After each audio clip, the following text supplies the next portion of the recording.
All right, good evening.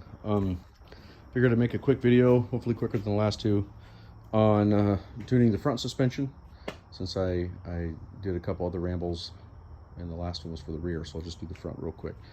So I took the springs off the coilovers, so there's no spring, there's no bump stop installed currently, and everything else is connected. This anti-rock is connected on the other side. I only connected one side just to keep the arms out of the way while I'm doing this. But pitman arm, drag link, track bar, everything's there. And anyway, so I was able to squeeze about almost just shy of a ½ inch of wheelbase out of the front. And I did that when I welded on this track bar bracket right there.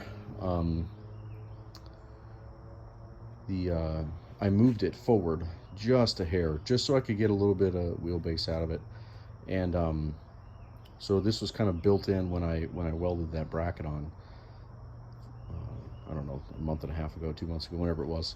But anyway, so no springs, no bump stop, all is well. I set my caster at right height, and all of that will get played with later whenever I get drive shafts and start driving it for, it's going to be 4 or 5 months from now. But so I had originally adjusted these really high, and as it turns out, I ran out of shock on both sides, so I've got it jacked up all the way, and I ran out of shock. And it turns out that about 1 or 2 threads on the top here, so all the way unscrewed, is best, and it's actually going to work really good right there, which I'm happy with. But this is how close things, like when you go to tune, this is how close you can get things without destroying anything. So you see how close the track bar is to the pitman arm nut, and then making sure that the diff cover is going to clear everything. And then you come over here and you can kind of see right in there how much room everything has, and that's kind of what you want, is keep things close. As long as there's mechanical space.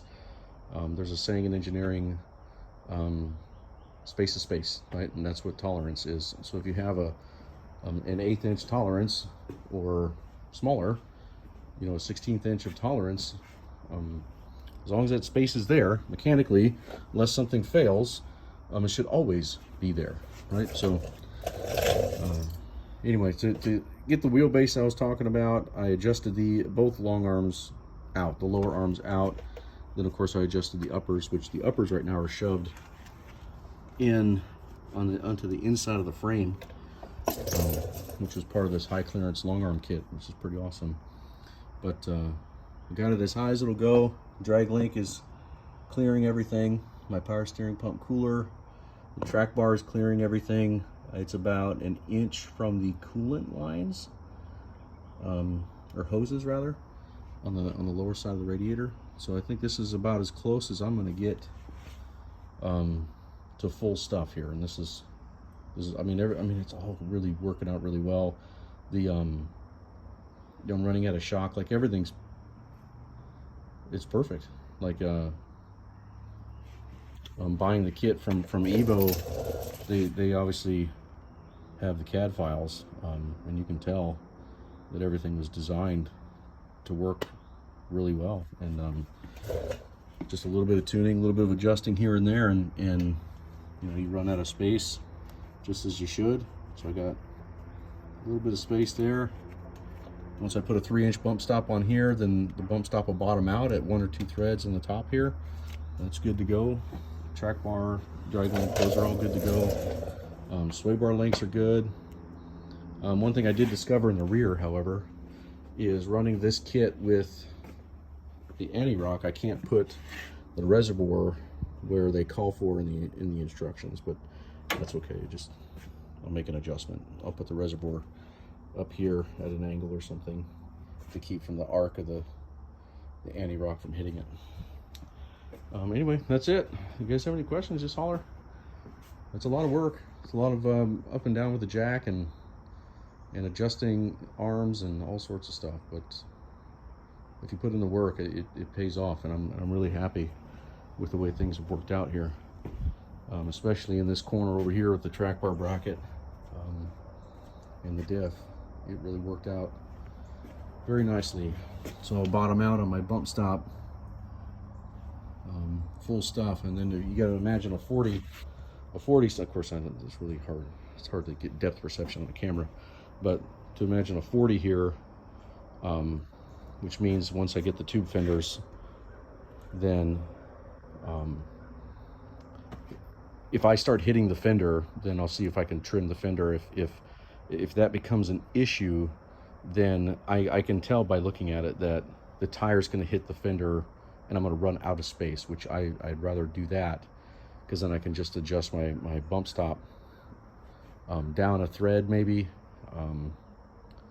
and squeeze some more out of it. But I think I'm going to be okay regardless, because there ain't much left in that bump stop as far as adjustment. Maybe a thread, maybe 2 threads.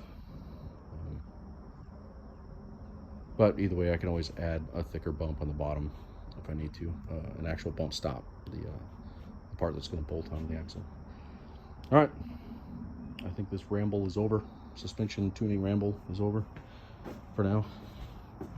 Oh, one last thing. I did get my Camberg brake lines, so I've got some really fancy, real nice off-road racing stainless brake lines,